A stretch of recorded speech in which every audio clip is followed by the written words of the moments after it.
தமிழகத்தினுடைய பொருளாதார வளர்ச்சி அப்படிங்கிறது ஒரு சில ஆண்டுகளா நீங்க கேள்விப்பட்டிருக்கலாம்.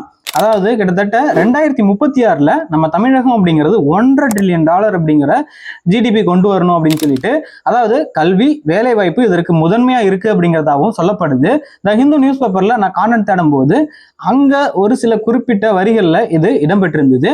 அப்போ பணவீக்கம் இன்ஃபிளேஷனுக்கு ஏற்றவாறு தான் நமக்கு மாத வருமானம் அப்படிங்கிறது தொழிற்சாலைகள்ல இருந்து வருமானம் கிடைக்குதா அப்படிங்கிறத நீங்களும் சொல்லுங்க, நானும் சொல்றேன். கமெண்ட் பாக்ஸ்ல சொல்லிட்டு போங்க.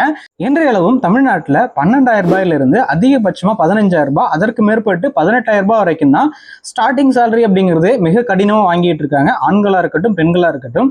அப்போ உங்களுக்கு இப்ப இருக்கக்கூடிய பணவீக்கத்துக்கு ஏற்ற போல, அதாவது நீங்க ஒரு பொருட்கள் அப்படிங்கிறது 2010ல வாங்கியிருந்தீங்க அப்படின்னா அதே பொருட்களை இப்ப 2026ல வாங்கும்போது சேலரி அப்படிங்கிறது உங்களுக்கு பொருத்தமானதா இருக்கா? அதாவது பேசிக் சேலரி இன்னும் உங்களுக்கு அதிகமா வேணுமா அப்படிங்கிறத நான் கேட்கிறேன். அப்போ இதற்கான ஒரு பதில் அப்படிங்கிறது தமிழகத்தினுடைய வளர்ச்சி அப்படிங்கிறது எதிர்காலத்தில் எப்படி இருக்க போகுது அப்படிங்கிறத நம்ம ஸ்டார்டிங்லேயே சொல்லியிருக்கோம். அப்போ அதற்கேற்ற போல நம்மளுடைய இந்த ஸ்டார்டிங் சேலரி, அதாவது நம்ம மாத வருமானம் அப்படிங்கிறது அதிகமாக இருக்க போகுதா, இல்லை என்னதான் நடக்க போகுது அப்படிங்கிறத நீங்க தெரிஞ்சுக்கணும் அப்படின்னா கண்டிப்பா அதை பற்றி நம்ம ஒரு வீடியோ அப்படிங்கிறது அப்லோட் பண்ணலாம்னு இருக்கோம். ஸோ வீடியோ வேணும் அப்படின்னு சொன்னா கமெண்ட் பாக்ஸ்ல டிஎன் அப்படின்னு சொல்லி கமெண்ட் பண்ணிட்டு போங்க. நம்ம